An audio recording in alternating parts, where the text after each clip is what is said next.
thanks everybody for coming. I'm Nick Gillespie. This is Matt Welch. We're the authors of the Declaration of Independence, and what we're going to talk a bit about today is the starting points for our book and the basic arguments in the book, and we'll run through that, and then we'll open it up for questions. And one of the things I noticed, we put this slideshow together, I don't know, about 3 months ago. The book came out in June, basically, or July, and you can see how quickly what seemed to be important in politics fades. The last image is Anthony Weiner, of course. How many of you remember Anthony Weiner?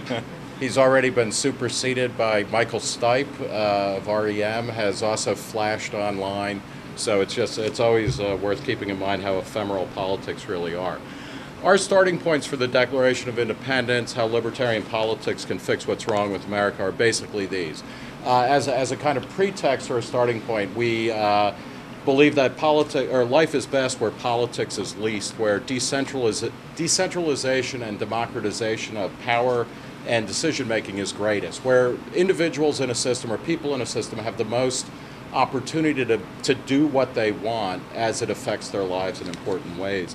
Then, that's kind of where we start from. And then the questions that we were interested in kind of answering or investigating in the book was, first, why do we have more choices at the coffee shop than at the ballot box? And we mean that both in a kind of narrow way. When you go to a Starbucks or to basically any kind of store these days, you have a vast, if not infinite, number of choices, ways that you can combine whatever products or services they have in increasingly personalized, individualized ways that are tailored to your desires at that moment. So if you go to Starbucks one day, you want just a drip coffee. The next day you want a mocha latte. The next day you want something with soy milk and tea or whatever, chai.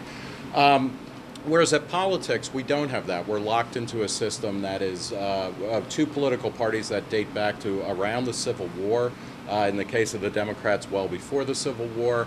And more importantly, our policies that really govern many parts of our lives, things like education, things like healthcare, things like retirement, are not at all tailored to individualized needs. They are, the definition of, generally speaking, one size fits all. So, what's going on here where in one part of our lives we have more options, more choices, and in another it just seems to be going in a very different direction. And then the other thing, and we'll come back to this in some detail, over the past 40 years or so, since the early 70s when national polls started tracking this sort of thing, people have been fleeing identification with the Democrats and the Republicans. When pollsters ask, do you consider yourself a Republican or a Democrat, fewer and fewer people are saying, yeah, I'm one of those two groups.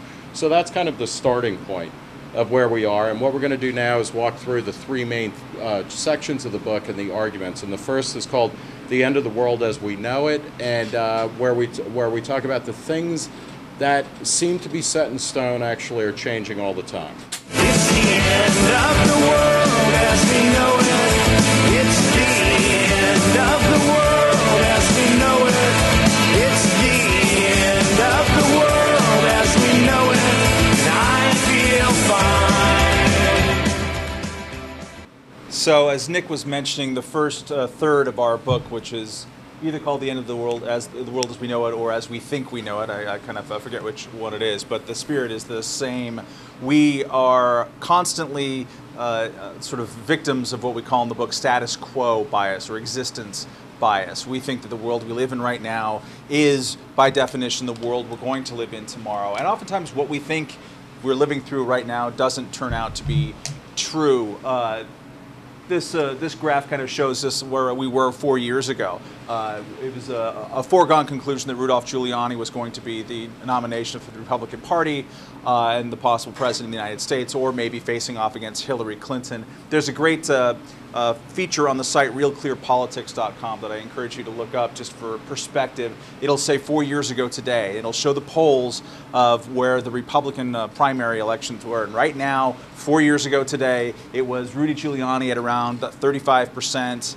Fred Thompson, does anyone even know who Fred Thompson is? At around 23%. And I don't even know if McCain was in third. He might have been at fourth. And this is how it was for the entire year of 2007. Giuliani was, according to all polls and in-trade and things like that, the presumptive nominee for every week in 2007, except the last week. This goes beyond, obviously, the mere sort of pedestrian political thing. At any given time, tectonic shifts that are about to take place in our lives and our commerce in the world are not obvious even to the people who are doing the shifting. In June of 1989, Václav Klaus, who then was an obscure sort of economist from Prague, Czechoslovakia, was asked at a conference, what do you think is going to happen in Eastern Europe, going forward? And he said, I don't think it's going to be free and democratic in my lifetime. And 6 months later, he was the first finance minister of a free and democratic Czechoslovakia. Stuff changes really, really, really fast, and we try to organize our lives in ways to deny that, if anything. This goes also for what we are scared about at any given time, our anxieties and fears. In 1970, if you poked any American of your age, would have thought that we were going to be at war in Southeast Asia forever and that there would be a military draft. By the end of that decade, both were gone. 1980, when I was 12 and Nick was 35, we were. Matt is actually my son. Yeah.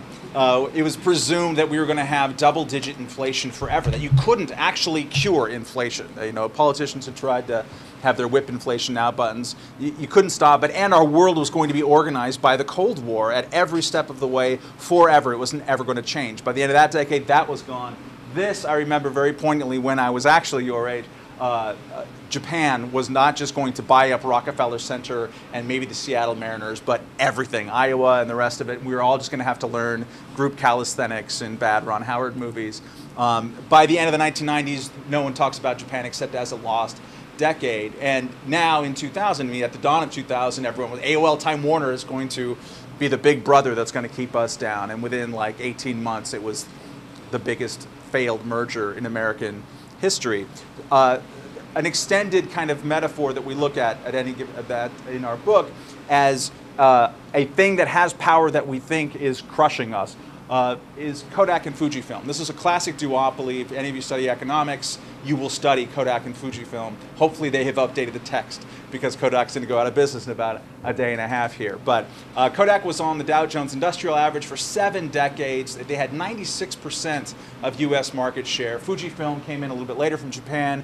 Between them, they ruled the world for color film and developing everywhere. Kodak was twice the subject of antitrust suits from the Department of Justice, and so on. 10 years ago, you could pick up a paper and read about how Kodak was going to have a new program that was trying to upsell their current captive market if they could only pay even more money because they knew that their customers couldn't go anywhere. So we're going to make them spend even more money on 24 pictures or 36 per roll to get that one that they wanted. What happened to them, we all know now. The digital economy happened to them. They treated their customers like captives for years and just thought that they could upsell them and squeeze them when the customers were able to route around them and use technology to create a experience that meant more to them, to get the one picture that they wanted instead of the 36. As soon as customers had that ability, they ran through that exit. Kodak is now a penny stock. It was trading below $2 as of this week, and it might be delisted pretty soon. It's been kicked out of the Dow Jones Industrial Average of 5 years ago. And Kodachrome, as we can see here, is now just a bad old Paul Simon song. It doesn't even exist as anything else. We argue in the book that there are some metaphors to be had politically when you think about this idea. Nick's going to talk a little bit more about that. Yeah, how many of you, by the way, ever developed film? Had a roll of film developed? There seems to be a generational divide here, okay? Because it's you're never going to do that again. So, take a picture of your last roll of film that you developed on your digital camera. We talk a lot about duopolies in the beginning of the book because politics is effectively a duopoly, at least partisan politics, electoral politics, retail politics, between the Democrats and the Republicans. As I mentioned earlier, starting in the early 70s, Gallup and Harris and a couple of other places started looking at, they asked people, regardless of how you are registered as a voter or how you voted in the last election, do you consider yourself, do you affiliate or identify with the Republican Party or the Democratic Party? In the early 70s, Harris poll found that 49% of people said I'm a Democrat and about 33% said I'm a Republican. Nowadays, according to Harris, those numbers are like 33% say they're Democrats and about 26% say they're Republicans. Something similar has happened in Gallup. Some of the figures are different. This is Pew Research data, that looks at this dark decade of, or the dark decade of the first part of the 21st century. And you see also there that Democrats and Republicans have faded and independents have grown, which is pretty fascinating because Democrats and Republicans, like Kodak and Fujifilm, have long treated people, voters, as captives. They know, people. They believe people have nowhere else to go, and this is not true in most aspects of business. People either evacuate an area where they don't have choices that speak to them, or they build new choices. And this seems to be happening in politics, at least in things like the Tea Party and various other movements that we'll talk about. But there's no question that the two big parties on the block are losing market share, just like networks have lost market share to smaller cable channels, and just as cable has lost market share to YouTube or to the internet or whatever. Now, we should ask, why is this happening? And the mainstream media and the parties themselves have a narrative. They have a story to tell about this, which is the subject of this Reason TV video. Some political watchers are saying this could be the nastiest, most negative election season of all time. This campaign season seems like candidates have taken dirty to a whole new level. When pundits start shouting and politicians start calling each other's names, it can seem like a return to civility is not possible. Like the very idea is a relic of some bygone era. John Adams is a blind, bald, crippled, toothless man who wants to start a war with France. While he's not busy importing mistresses from Europe, he's trying to marry one of his sons to a daughter of King George. Haven't we had enough monarchy in America? I'm Thomas Jefferson, and I approve this message because John Adams is a hideous, hermaphroditical character with neither the force and firmness of a man nor the gentleness and sensibility of a woman. If Thomas Jefferson wins, murder, robbery, rape, adultery, and incest will be openly taught and practiced. The air will be rent with the cries of the distressed. The soil will be soaked with blood and the nation black with crimes. Are you prepared to see your dwellings in flames, female chastity violated, children writhing on a pike? I'm John Adams, and I approve this message because Jefferson is the son of a half-breed Indian squaw raised on hoe cakes, and Hamilton is a Creole bastard brat of a Scotch peddler. The nastiest, most negative election. Candidates have taken dirty to a whole new level. It can seem like a return to civility is not possible. So, the main story that the parties and that the media, which is deeply complicit with the Democratic and Republican parties, is that politics has gotten unbelievably nasty. That everything is so vicious now. It's personal attacks, it's ideology, etc. We argue in the book that that's not true. That fake ad that we ran is based on contemporaneous accounts and charges in the election of 1800 and a couple of other sources. If you go to Reason TV or Reason.com, you can look that up and find our list of sources as well. The fact is that political discourse has always been ugly. It's always been invidious, nasty, brutish, and unfortunately very long-lived. But what we argue instead is that the reason why people are fleeing identification from the major parties is the same reason they left Kodak and Fujifilm behind, or any number of places that just no longer rule the roost. We left, we're leaving the broadcast networks behind because we can, because they don't offer us very much, and that this is an important shift in American politics. And that's, so we talk about independents in the book, independent voters, and it's worth thinking a little bit about who these people are.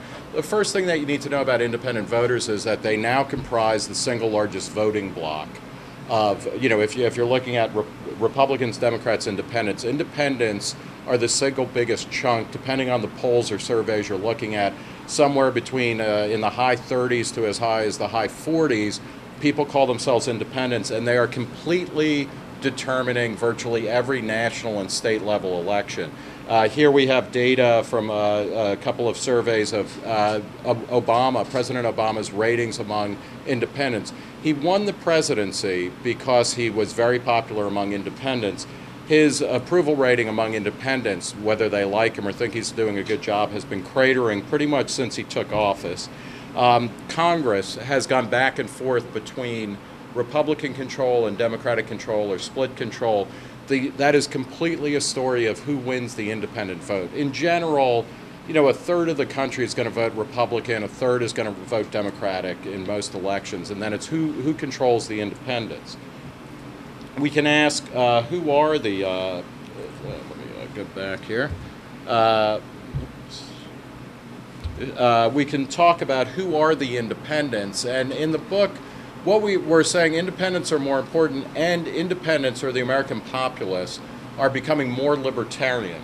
It's not to say that independents are libertarians, but that libertarians are growing in number and they're increasingly independent or affiliated as independent.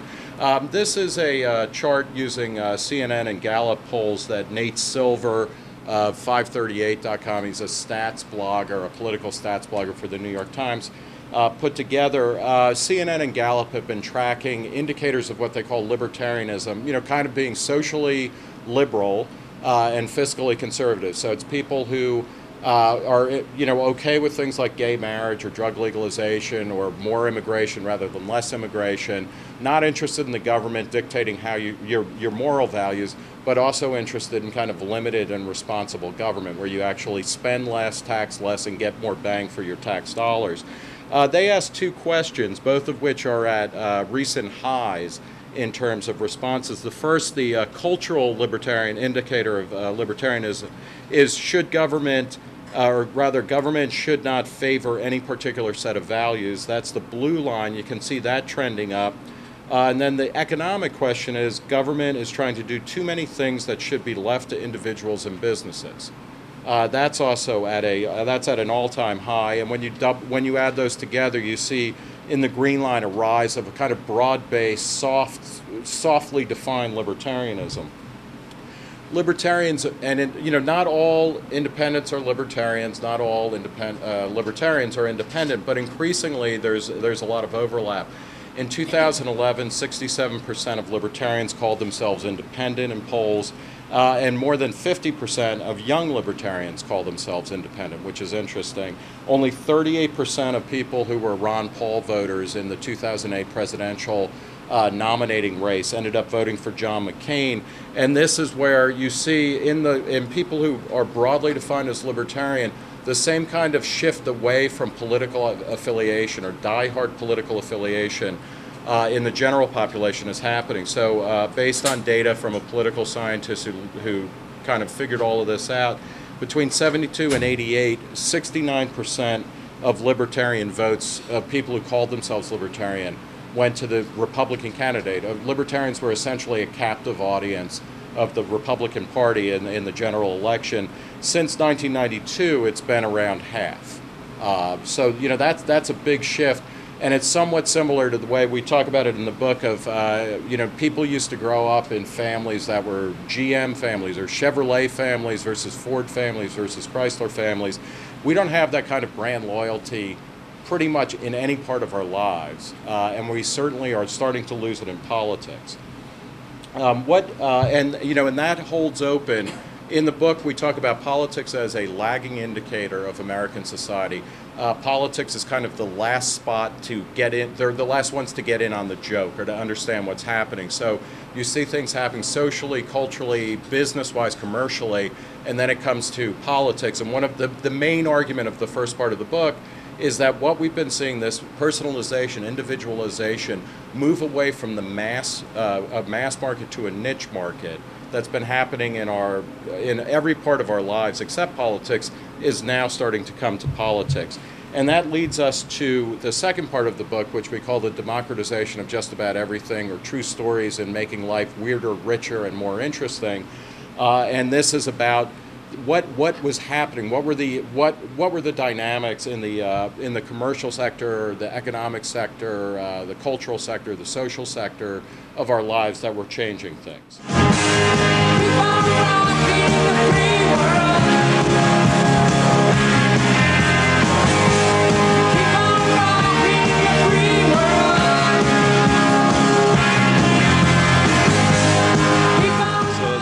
mentioned, the second part of the book is, which is for us the most enjoyable to put together. There's a series of case studies about how technologies or ideas or products became democratized, how they went from someone coming up with a great idea and then the rest of us being able to enjoy that.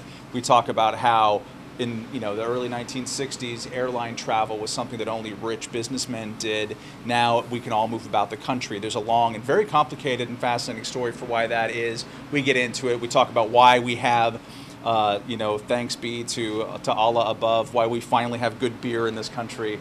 There's a long and very interesting and complicated entrepreneurial and kind of libertarian political story. So what does that have to do with William F. Buckley running for mayor? Not quite clear. We all know who William F. Buckley is here. It's wow, okay, I'm old. William F. Buckley, founding editor of the National Review, or of National Review, the foundational conservative magazine. Started out in the 50s, went to Yale, huge intellect. He had this show called Firing Line on PBS, and just a great raconteur, kind of a jerk, just kind of a classic American 20th century character, conservative. 1964, in September of 1964, here is what William F. Buckley had to say about the Beatles. The Beatles are not merely awful. I would consider it sacrilegious to say anything less than that they are so unbelievably horrible, so appallingly unmusical, so dogmatically insensitive to the magic of the art that they qualify as crowned heads of anti-music.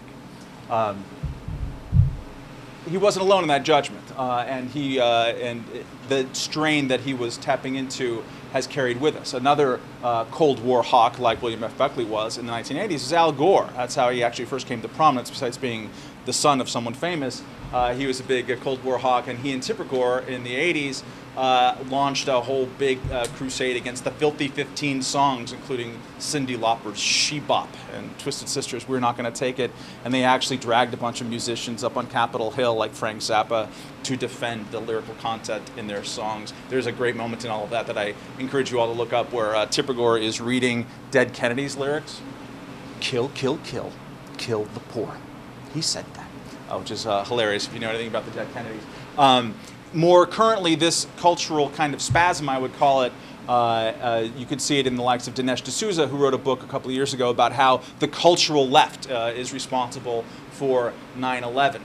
What's ironic here about all of that is that these people are talking about rock music, about youth culture in America, one of our great exports over the last half century or more, and that exact export has undermined the exact systems that the same people are otherwise trying to spend their lives combating. Case study number 1, these filthy hippies here. This is the Plastic People of the Universe, a Czech band from Prague, who in 1968, there was a brief opening in 68 and 67 in Prague, where the Communist Party relaxed its grip, and there was a lot more openness and cultural activity. In that time, a lot more rock bands were started to form. They got a copy of the Velvet Underground and Nico's first record. Familiar with it? Okay, it's a pretty good record, right? There's a famous line about it that's attributed to Peter Buck of R.E.M., or I think Brian Eno, other people, saying only 5,000 people bought the Velvet Underground's first record, but they all went and started a band. Well, one of the people who started a band was these dudes, Plastic People of the Universe. They played basically Velvet Underground covers, Frank Zappa covers. In August of 1968, Soviet tanks came in and crushed Prague Spring. Within a few months, all this type of stuff was officially banned, and the only time that bands like this could play was basically at weddings. You had to get the name of your band approved, your set list approved by the government, your haircut approved by the government. Some of these guys were actually jailed for long hair. They eventually, in 1975, were arrested for disturbing the peace. And that was the Big Bang moment that ended up undermining communism. Because that is when Václav Havel, who himself was a band playwright in Prague, basically drew a line in the sand and said, that's too much. If you can't allow filthy rock musicians to play their filthy rock, then there's something fundamentally wrong and immoral about the regime, and we're going to do something about it. What he did was create, wittingly or not, a technology that has since spread first all around the Eastern Bloc and since then around the globe. He started an organization called Charter 77, which simply and ingeniously wrote an open letter to a totalitarian government and said, these are the laws as written in your Constitution. It includes free speech and free elections. Here are your international treaty obligations that have some of these other types of elements. Follow your laws. Love, Václav, and here's 1,000 other people. Most of them went to jail like these guys did, but the the audacity of it spread like wildfire, as did the basic notion of petitioning the government to following its own laws. It was the Big Bang that set off the dissident movement in Eastern Europe, copied in solidarity movements in Poland, throughout the former Soviet Union, and the people who started this technology of dissent and protest, most of them became part of the revolutions that toppled those governments, and many of them, like Václav Havel, became president. You see in the Arab Spring, even now, there's a whole Alexandria Declaration movement that is derived very specifically from Charter 77. There's a China 08 movement that's the same exact technology. This is a poster of this great Egypt metal concert that I encourage you all to go and read up on. A lot of these guys went to jail too. They just wanted to play heavy metal and also hip hop in places like Morocco and Egypt, and many of them suffered and went to jail, and these things were banned. This was an important part of the Arab Spring revolts, not necessarily great axe guitars like this, but the notion of free speech was as strong as a motivation in the Arab Spring revolts than Islamism was, much to the surprise of a lot of people. It's not only that sort of decadent Western culture is a direct threat to any kind of totalitarian system. We also argue that it has great liberational effects on our own country, and Nick's going to talk more about that. Yeah, I mean, one of the ways we're talking about the political impact of kind of democratized culture or technology is something like rock music, which famously you don't even have to know how to play your instruments. You don't have to know how to sing. All you need is a garage or a rehearsal space that you can, steal from time to time, an empty warehouse or whatever, and you can create a band, and nobody can really regulate it or protect it, or they can try. And it can have both profound political effects, like as Matt was talking about in Eastern Europe and throughout various parts of North Africa and whatnot. And but that same type of individualization or ability to just do what you want has spread throughout all aspects of our lives. And to go back to the kind of the coffee drink analogy, this is a picture, or the way that it plays out in our individual lives at the very kind of basis of kind of personal identity or cultural identity, gender identity. How many of you recognize this? Somebody, what is it? Yes, it's a picture from XMen First Class, which came out earlier this summer. And by the way, that's a sign of health, and more people recognize the X-Men than William F. Buckley. I think so. Yeah. He's more mutated than they are, I suspect. But how many of you have seen at least a couple of the X-Men movies? Okay. It started out as a comic book in the mid '60s, and it's about people who are mutants who are different and have weird powers and highly individualized odd powers. And early on, it was like kind of a popular comic, but not that big. It was a Marvel comic. In the '70s and '80s, it got hot as it started playing up the idea of the tension between being weird and different, and being proud of that, and also being hunted down, or that being problematic in a broader society. But as a movie franchise, it's really taken off. The first X-Men movie came out in 2000, and it's really one of the very most popular and widespread movie franchises of the 21st century. And in the book, we argue that's because it's speaking to something in the current moment. It's about people who look different and are increasingly happy and satisfied with that. And the point isn't to fit in by chiseling down all your differences. It's to live in a world that is accepting of those and kind of flourishes by having lots of different types of people, just as you go to a concert and see lots of different types of bands, or you go to the coffee shop and see lots of different things. So in our personal lives, and this is something that a lot of you who are younger, I mean, anybody who's really pretty much under 40 certainly, it's a different world you've grown up in. We talk about the work of an anthropologist named Grant McCracken, who grew up in the late 50s and early 60s, and he would talk about when he was a kid in high school, if you were a guy, there were basically 3 roles that you could play. You could be a jock, a nerd, or a hood, and that was pretty much it. Hood being like a criminal. and you see that reflected in popular culture, that doesn't make sense anymore. In a kind of Napoleon Dynamite world, things are much more complicated and nuanced and hybridized, and that's a good thing. If you're a girl, like, how many of you have seen the movie Grease? Which is also a generational shift, because I'm sure Michael Moses could, sing the entire soundtrack to Grease. But no, I'm not even sure I want to hear John Travolta sing that. But in the Grease universe, if you're a girl, you can either be, basically a slut or a goody two-shoes. So it's not even a question that you would be a brainiac or anything like that. That didn't even exist. These are roles that, they're just played out. Things are much more wide open than they are now. And you see that in the vast cast of characters and things like the X-Men, where people are different. In our workplace, how many of you watch Mad Men? Mad Men is a show that's set, it started in the late 50s, it's now into the mid 60s, but we watch it partly with a kind of sense of terror and grimace, and it's like watching a car wreck or our parents' lives. When you look at the office world that these people lived in, if you were a woman, your jobs were limited to being a secretary or an administrator. You were constantly being harassed. And what's interesting about the show is it's taking place at a moment where it was easier for women to kind of move up in an organization without sleeping their way to the top or being treated bizarrely. The men are all identical. This is an era where we're still in a kind of man in the gray flannel suit. There are very rigid codes in the office and out of the office. You have to look the same way, things like that. Our workplaces are far more individualized than they were even 20 years ago. The rates of flex time, of people setting their own hours, or coming in, coming out, telecommuting, creating personal contracts and things like that. This is a vast new world, and again, it speaks to this individualization that makes life, as Matt was saying, it's liberatory. It means that you got to be more responsible for what you're supposed to be doing and knowing what you want, but you can create a world that is tailored to your needs and your demands and your desires. You're also beholden to other people, but it's a very different world than it was in the mid-60s. One of the ways that we talk about this in the book is we talk about Pop-Tarts. How many of you eat Pop-Tarts? How many of you have ever eaten a Pop-Tart?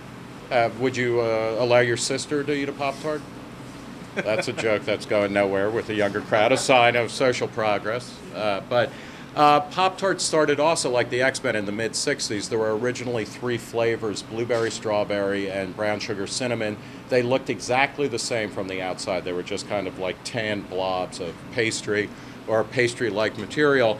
Now, if you go to a supermarket, there's over 3 dozen types of Pop-Tarts, and they come up with occasional varieties and seasonal varieties. There's SpongeBob Pop-Tarts and Hello Kitty Pop-Tarts, Pokemon Pop-Tarts that have really bright, colorful appearances with things stuck to them, little pieces of candy and stripes and you name it.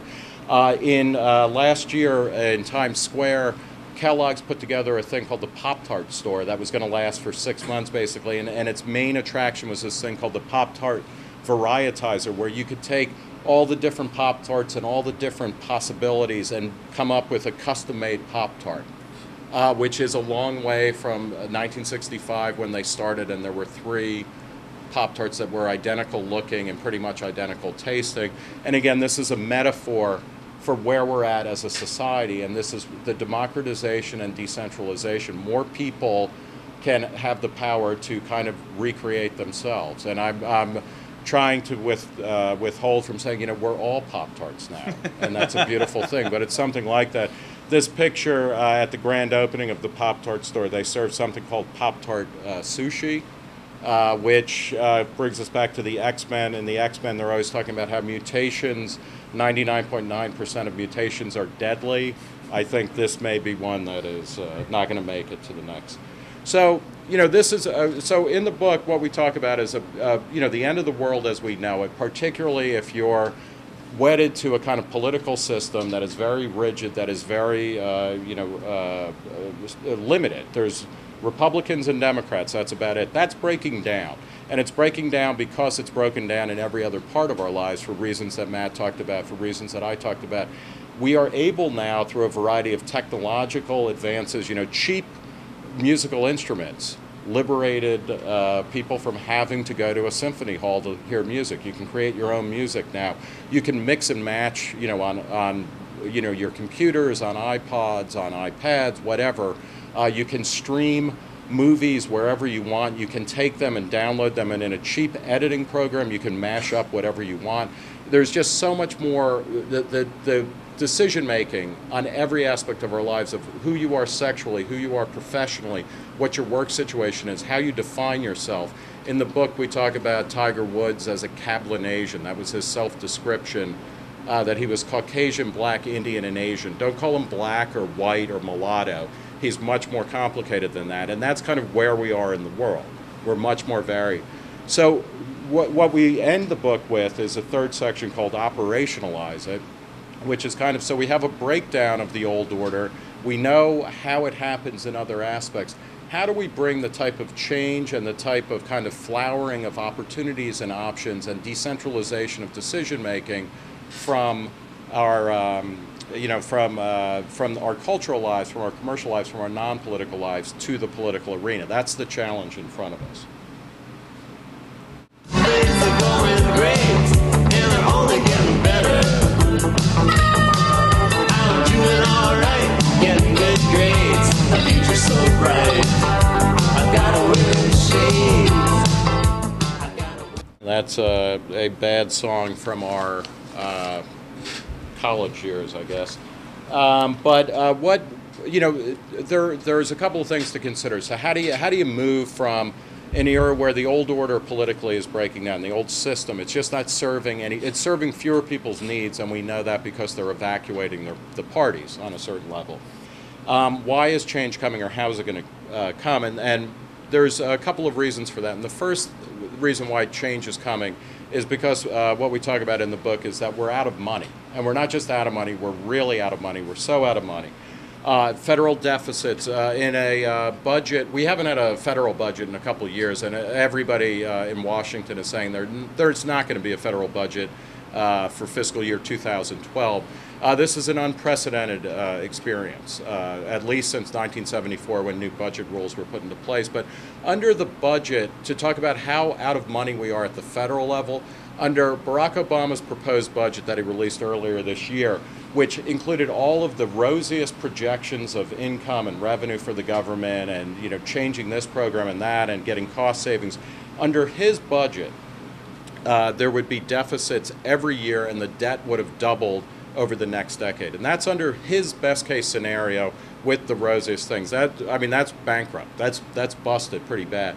When you look at state shortfalls for the next year, for fiscal year 2012, which actually starts in a couple days in most places, state shortfalls, when you add up all of the kind of deficits that states are looking at for next year, it's estimated at about $125 billion by the Center on Budget and Policy Priorities.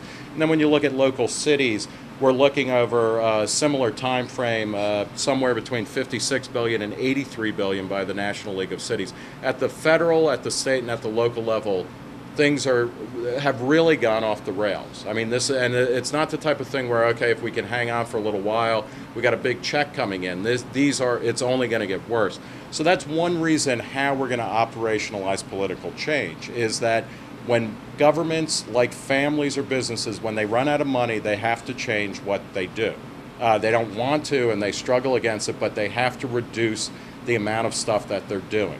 And so that's one way that change is coming. Another way that change is coming is that, unlike, say, 40 years ago or 30 years ago, and we talk about this in the book, there are proven policy alternatives that will help deliver the same kind of public services at either the same, better service at the same cost, or a better service at a much cheaper cost. This is a chart that shows the real cost of K through 12 public education since 1970, and this includes not just per pupil spending, which is the figure that you normally say, and since the early 70s, per pupil spending for K through 12 students has basically doubled in real dollars, adjusted for inflation. When you add in capital costs and a variety of other things which are not normally captured in it, what we're actually looking at is the cost of educating somebody from kindergarten to senior year in high school has tripled. It's gone up in 2010 dollars from about $50,000 to about $150,000. Okay, that's a lot of money. It's a huge increase. That's an inflation-adjusted money. If you look at the three pathetic lines, the sad lines at the bottom that are totally flat, those are scores that the federal government uses in its National Assessment of Educational Progress, which is called the nation's report card, to chart the scores in math, reading, and science of graduating high school seniors. And you can see in most cases they're exactly flat. There are a couple of dips down or whatnot. But basically, what we see in K through 12 education is we are now paying 3 times as much for exactly the same outcome. There is nothing in your life that you are paying 3 times as much for exactly the same outcome. Your car, your house, your education, all of these things have changed dramatically. And not only have most of them gotten cheaper when you adjust for various variables, but inevitably they have gotten much better. TVs, for instance, TVs are much, much better. They last much longer. They have, crisp colors. And in nominal dollars, they tend to be cheaper than they were in 1970. Cars are similar to that. Houses are bigger and have many more good things about them. Food is cheaper and much better than it used to be. And yet, what we see in areas that the government either controls directly or indirectly through heavy regulation, things like K through 12 education, healthcare, and retirement, you see something like this again and again. We have proven policy alternatives for these that we discuss at length in the book. For education, I'll just mention, there's things like backpack funding for students, where you take the per pupil money that is being delivered at various levels to students, and you just say, instead of giving it to the school, regardless of whether or not the students go there, regardless of whether or not the students achieve anything, you give it to the student and their parent, and you let them pick the school. In the areas where this has been tried, including places like San Francisco, Philadelphia, a variety of other pretty large school districts, the results are overwhelmingly positive. When you look at charter schools, which allow publicly funded schools to opt out of a lot of kind of rigid regulations and rules for less money, they educate students who come in worse and they do better. Magnet schools are something that hasn't worked quite as well, voucher programs, et cetera. There are easy ways, or rather proven ways, to work around outcomes like this. So that's one other thing. We're out of money. Why change is coming? We're out of money. There are proven policy alternatives out there, not just for education, but for healthcare and retirement. And then Matt is actually going to talk about the most important one, which is that there are new technologies for political action and for political organizing that were not available even 20 years ago, much less 40 or 50 years ago. So, Nick was talking about education just now. How many of you went to, I know this is a little bit awkward, but anyone homeschooled here? Yeah, all right. Wear it proudly. The loner sitting off by himself. Charter schools, right? Online education, at least supplementary in any way, okay? We're getting close. Any other kind of type of school that I'm leaving out besides traditional public? How many of you private? went to schools of choice, either private schools or public schools that you applied for or chose to go to? So pretty good. With the exception of like private schools that existed, all that other stuff didn't exist when Nick and I were going to school. It's all, these are all things that have happened in the last 2 decades. Now, I think there's something like 2 million people being homeschooled. Online education is absolutely booming everywhere, whether that's your primary source or that's something that you do after school. All of these changes happen just because parents got fed up and the technology made it easier to work around, to do what consumers did with Kodak Fujifilm, saying, I don't like this product, it's not serving me well, I'm going to use technology to route around. This is, we argue, the source of the most interesting and lasting actual change. We're seeing people find ways to kind of like kick open the door a little bit with freedom here and then use it as a demonstration project to basically show other people like, oh, maybe we can apply some of those insights finally on the policy side. But the important thing to realize is that it's the technology and it's also the gumption of the people to do this. Usually around this part of the talk or afterwards when we talk take questions and answers, people say, okay, all this duopoly and new third ways and all this kind of stuff. So what political party should we form, and who should be, the president of it?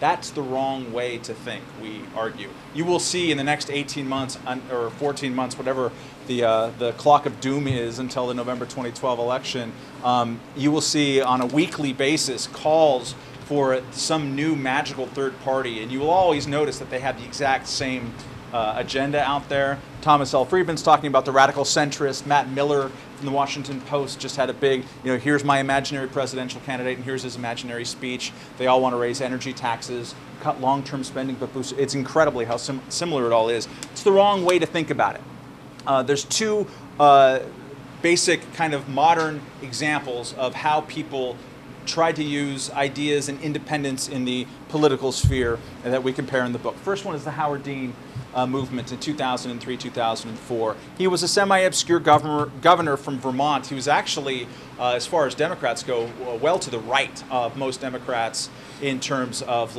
being in favor of gun rights, being much more pro-interventionist. It's an interesting history. But anyways, in the context of when he showed up in 2003 to run for president, he was the first major politician against the U.S. war in Iraq. And because of that, and because there is a significant tradition in the Democratic Party of being skeptical about major overseas wars, suddenly everyone flocked to him who believed that. He was a phenomenon overnight. People couldn't believe, how is it that all these people could use the internet so well? It was all these chin-scratching stories. Funny, it turns out that people who feel marginalized by the current political situation will flock to a single idea. They will use these new technologies to route around it, and they'll create a phenomenon that will disrupt politics overnight. Okay, so what happened to old Howard Dean here? Well, first he lost, screamed a little bit. More importantly, after he lost out the primary election to John Kerry, he became the chairman of the Democratic National Committee. The anti-war kind of Howard Dean left adhered itself, became kind of a mainstream part of the Democratic Party. MoveOn.org, which is very much part of this, was very much involved with Barack Obama. The anti-war vote was very snuggled very happily into the Obama camp in 2008. And after domesticating themselves on the farm of the Democratic Party, they ceased to exist. Barack Obama launched a war in Libya for reasons that are even less understandable than many of other America's previous wars, and there isn't any major anti-war movement on the streets anymore at all, unlike there was during George W. Bush's time. Contrast this to the Tea Party. It's the other major modern kind of grassroots, out of nowhere, where do these people come? How do these strange old people know how to use the internet so well, kind of thing. The Tea Party used a different technology. That technology was actual independence.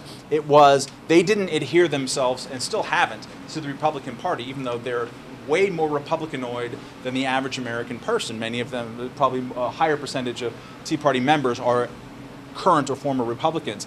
But they said, we don't care if you are a Republican. We will challenge you in a primary election. In fact, we will nominate crazy people to try to run in a primary election. If the crazy person or the unwashed person or the person who just doesn't seem ready for prime time, if that person is good about the one idea that we mostly care about, which is restraining the growth of government spending, the size and growth of government, if that person is good on that, better than the incumbent Republican who is terrible on that, we will back him or her in those situations. We are not afraid to have you lose. That is a much different message to send to a political party than, okay, got your back.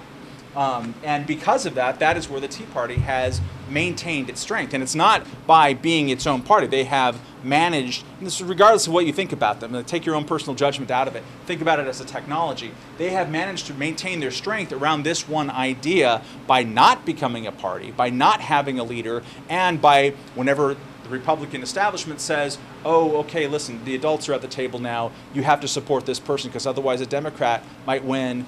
They're just saying, la, la, la, I can't hear you. As a direct result of that, behavior of establishment Republicans have changed. Mitch McConnell and John Boehner are not small government, restrained government conservatives. They never have been. They both have been, throughout their careers, the worst kind of big government conservatives if what you care about is restraining the size and growth of government. But they have changed their tunes because they're feeling pressure by people who have more passion, understand the internet more, and have the momentum at their backs. So, what does this mean for the future? We argue that the future is all about single issues, ad hoc coalitions that will adhere to that single issue and will make politicians, especially ones on their own side, pay for being lousy on those single issues. One place that you see this kind of analogous to the education reform movement, although people in the movement might not characterize themselves as such, is the medical marijuana movement. 20 years ago, there wasn't medical marijuana. It was fiction. The first time it was passed was by Citizen Initiative in the state of California in 1996. And now it's in 16 states and in the District of Columbia. There's at least some limited medical marijuana. And yeah, it's a dodge. Sure, you know, there's a lot of people your age who have incredible ailments that need that need constant medication for. But think of it in the same way as education. It's a foot in the door. It's a demonstration project. There's a pot shop down the street from my old conservative dad's house in Long Beach, California. You know, 20 years ago, he told me and my brother, like, if I ever catch you kids with marijuana, you know, I'm going to call the cops on you. And little did he know that there's a 5-foot like pot plant in the backyard. He wouldn't be able to recognize it. We're like, sure, Dad. It's my brother's, not mine, obviously. But now there are pot shops down the corner. The neighborhood hasn't gone to hell. People behave themselves well. And my dad will probably vote yes for the next time legalization comes on the ballot in California. Things are changing. When you show people that you can exercise freedom legally and the world doesn't go to hell in a handbasket, that changes the conversation. It also changes it's also a demonstration project of here is how you route around the politicians. You know, medical marijuana and legalization in general is not happening because of the grace of enlightened politicians. It's happening despite the perfidy of existing politicians, people like Joe Biden, who, you know, helped create the office of the drug czar in the United States of America. So instead of saying, here's the dreamy candidate who's going to be great on this issue because we think that he's going to be great about this issue, Barack Obama, who said, I inhaled and that was the point, has been worse about raiding medical marijuana shops than George W. Bush was, by kind of a large factor. It's not even close. But he currently doesn't feel the political heat for making that decision. He thinks that those people who take that issue seriously, and there are 850,000 Americans a year arrested for this stuff, for marijuana. That's a lot of people, in addition to a lot of younger people who think it's ridiculous to have this kind of drug war. But until he feels the heat, he has no reason to change. This is a group, Fire Dog Lake it springs from. It's a very progressive, universal health care type of group. They launched this campaign last year, Just Say Now. They invited to be on their board of advisors Gary Johnson, who's running for president as a Republican. They are making noise. It's an influential group that has the ear of a lot of people, you know, in the White House or in Democratic activism. They're saying, no, okay, we're tired of your excuses. We want to make you pay if you're not going to be good on this issue. That is how we argue the future of politics is going to look like. If you shrink down the size of what the government can do, and if you also shrink down individual interests. So we don't have to be part of the same coalition. Nick and I might both work for Reason, but we disagree about various policy things. So let's like shrink it down and talk about the stuff that we agree on that is pressing, that is particularly awful, that both parties are particularly bad on. Let's organize around that idea using new technology and pressure people, and you do that by using the technology of independence as well. And with that, we're going to wrap up, and we'll talk take some questions.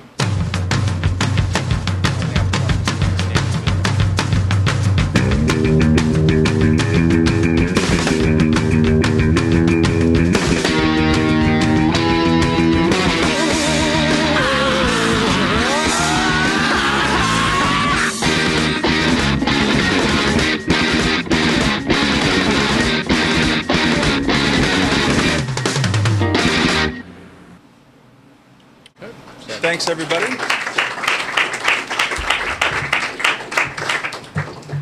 have some time for questions, and I forgot the most important thing when I was doing my introductions. In fact, there are copies of the book available at the Topic bookstore, so if anyone wants to get it, got a bunch of them here. I didn't bring one along to show you. Well, one right there? Yep. Right there? All right. He's the real American. Yeah.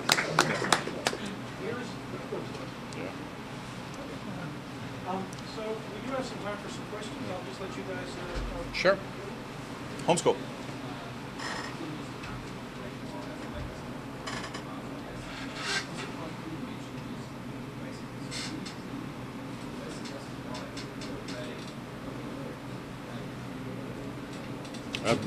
Could you speak a little louder? Sorry.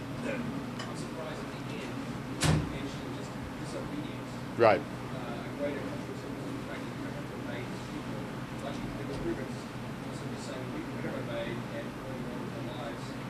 Right.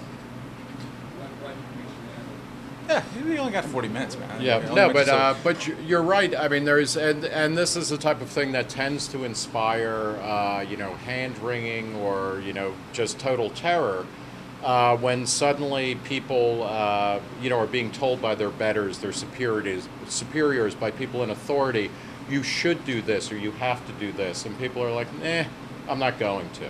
And sometimes it's a matter of law. Something like marijuana is an interesting question. Medical marijuana is technically illegal. It is illegal under federal law. And then, as Matt was saying, you've got over a dozen states that have legalized it. This is something that cannot, it can't be held in abeyance forever. There will be a decision made about this if states continue to have medical marijuana. And when a state like Colorado or Washington, which will both have legalization of marijuana ballot initiatives in 2012, there's a good chance that it'll pass in one of those states. It's going to force a conflict over, what authority rules. And the Constitution seems to be fairly clear. The Supreme Court is fairly clear on this, but that doesn't mean that that's how it'll play out. So you see at a lot of different places authority breaking down.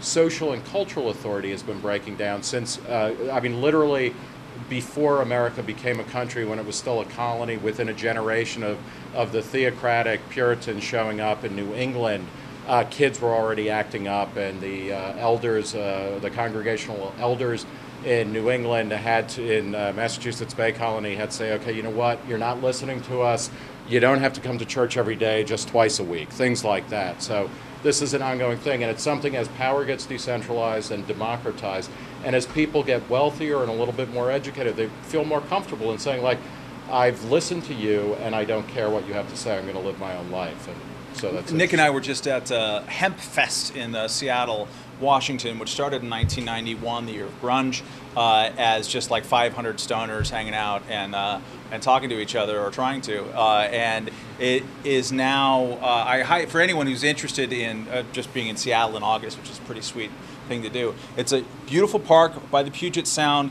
More than 100,000 people a day basically openly smoking pot and talking about pot culture and commerce in full view of the local police chief, the local mayor, and everywhere else. And it's really actually a pretty stunning, you can even hate stoner culture, but just the fact of people demonstrating that, hey, this is who I am, I'm going to come out with this and accept me. I think that Dennis Kucinich was there. Don't necessarily agree with him about every single policy, but he gave a great talk about how the importance of being present, of just showing yourself. This is who I am. I'm breaking this law because this law is unjust. It's actually absurd and ridiculous. That's how.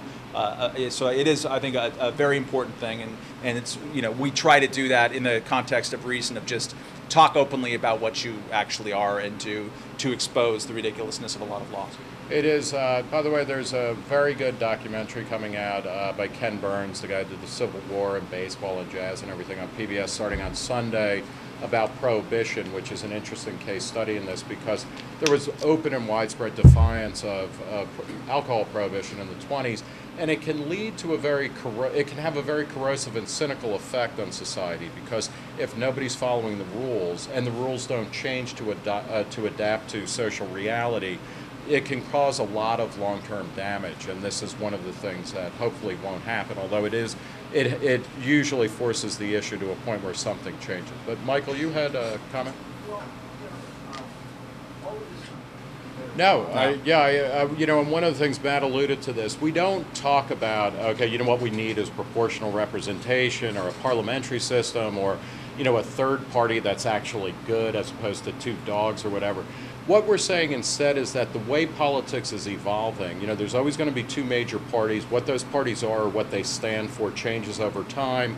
And it's clear that somebody like Grover Cleveland would probably be a Republican in today's context. And I mean, things shift. But what is happening is that the bundle of options, I mean, one of the ways that we talk about this in the book is that, like, it's like when you buy a roll of film and you got one or two pictures you want and you got to buy the whole reel. The Republican Party, for instance, says, like, hey, you know what, you want to cut marginal tax rates by 0.25%, that's great, we love you. And in order for us to listen to you, you also have to say, I'm against abortion, and I also, I want a flag burning amendment, like, so you can't burn the flag.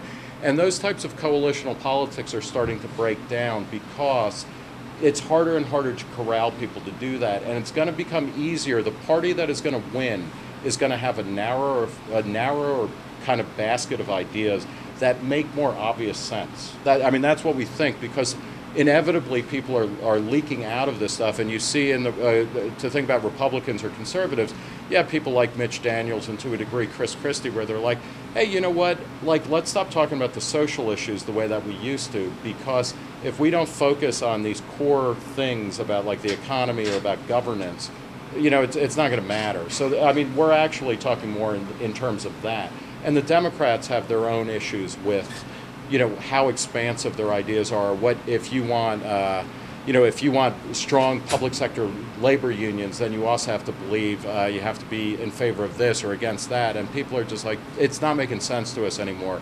And we're not willing to buy this broad, big basket when we should be focusing on a narrow. One way to think about it is, if there is an important political tradition in this country, especially if it's housed in one of the two major parties and has been consistently flouted or just kind of openly mocked by those parties when they're in power, it's going to be harder and harder for the parties to do that, because it is easier and easier to rally your like-minded citizens and remind the party of what it was supposed to stand for. So on the individual issues where both parties collude to be horrible, and where a part of that tradition, there's a significant tradition within one of those two camps, you're going to see people just sort of rise up and change the current dynamic within the two parties more. And as more individuals evacuate from the tribalism of it, that's going to change the way we talk about stuff, because the tribalism itself affects so much of the discourse. So I think it pushes things more towards individual policies or individual ideas rather than, total group identity and everything that comes with that. And kind of in a related way, in a different direction, the moment that the Tea Party, and it's already flirting with this, the minute it starts talking more about immigration or about gender politics or homosexuality than about spending, even if it starts talking more about tax levels rather than spending, it's finished, it's cooked. But yep. Yeah, go ahead. You start. So, yeah, there are currently no independent House members, 2 independent Senate. And right. in our current political environment, where campaign finance is very much an institutional thing, corporations have their own individuals. And which corporations? Excuse me? Which corporations? Well, I mean, depending on you want. But it's just politics is very much an institutional game. So I just wonder how you foresee, especially in representative government, where officials are elected based on how much money they produce, how ad hoc groups and individuals are going to have to influence on legal government, because it seems very hard to change that structure from the outside. The candidate who got the most small individual donations in political history in the United States was Barack Obama. Ron Paul has raised God knows how much money, and he's probably second or third in the Republican race right now in terms of fundraising. That's not because the corporations like Ron Paul. It's because it's super easy for passionate people to click that button and send $20 via PayPal. So that dynamic is changing. I don't think it is accurate to say necessarily that it's chambers of commerce saying you do this and you do that. There's a lot of different lobbies, a lot of different areas. Again, I don't think what we're going to translate, there's those 40% independents out there aren't going to suddenly mean that there's 40% of Congress with an eye on their forehead. But what it will hopefully mean is that they have to compete for those independent votes, and by doing that, they're going to have to change what they're selling and, more importantly, what they're doing. And that is the dynamic that's interesting, in addition to people creating change themselves away from politics. Instead of thinking in terms of what is the president doing and what's his party, what is the Congress doing, what is their party, it's no, what are we doing, and how can we, make the world better despite them and not because of them. And in front. Many of these students have something at 6, so perhaps this will be the last question. Okay. You talk about how politics can be dominated by single issues focused or passionate groups. But I think a lot of people see that often this deep emotion is characterized also by too shallow understanding. I mean, the Tea Party is obviously sort of range of misunderstandings. And I mean, I'm from Colorado. Legalization of marijuana there is small, maybe too easy exploitation and some legislative issues. Is that not something dangerous for sort of lack of understanding? I'm sorry, say that again. Is it What is dangerous? dangerous? The lack of deeper understanding by the people who are into single issue. I don't know about that. I mean, because in Colorado, the fact is that there's a very well-regulated and taxed medical marijuana industry that is distinct from California, has not raised the same kind of issues, partly because it's done more at a higher level of regulation, so it's more uniform. And the polls are looking, all of the marijuana policy activists are looking at Colorado as the likely state where it will pass for a couple of reasons. One is it will raise, one of the reasons alcohol prohibition faded was because the federal government needed tax revenue. States are in a similar situation. It could also be a tourist thing and things like that. But I'm not sure that there's a shallow understanding there. And with the Tea Party, it's easy to make fun of the Tea Party, but so far, they had a major effect in 2010. It remains to be seen if that plays out in the 2012 election. But, the effect is there, and I don't think it's ever really, I don't know. I mean, I rarely agree with anything that's going on, anywhere. But, no, I mean, just the fact that people are motivated and out there, they might make boneheaded decisions, but I don't know how shallow the energy is there. If you want to shock yourself even more than by attending a Tea Party rally, go to the Democratic or Republican National Convention. I've gone to, I think, 7 out of the last 8 or thereabouts. They're pretty horrifying, and there's plenty of shallowness on display. I would point, in the current political culture of who runs Washington and who talks about Washington, people have been saying with a straight face that this administration is going to create 5 million green jobs. Barack Obama promised that, talked about it. Nancy Pelosi said that the Health Care Reform Act was going to create 4 million jobs, including 400,000 almost immediately. There is crazy, anti-scientific, totally untrue bullshit talked about by politics, by leaders, by people who look really good in suits and can talk very well and meet the press on a daily basis. I am ultimately more, let's say, concerned on a daily basis by people in power who spout BS than people who so far don't have power who spout BS. Well, on that enlightened note, thank you.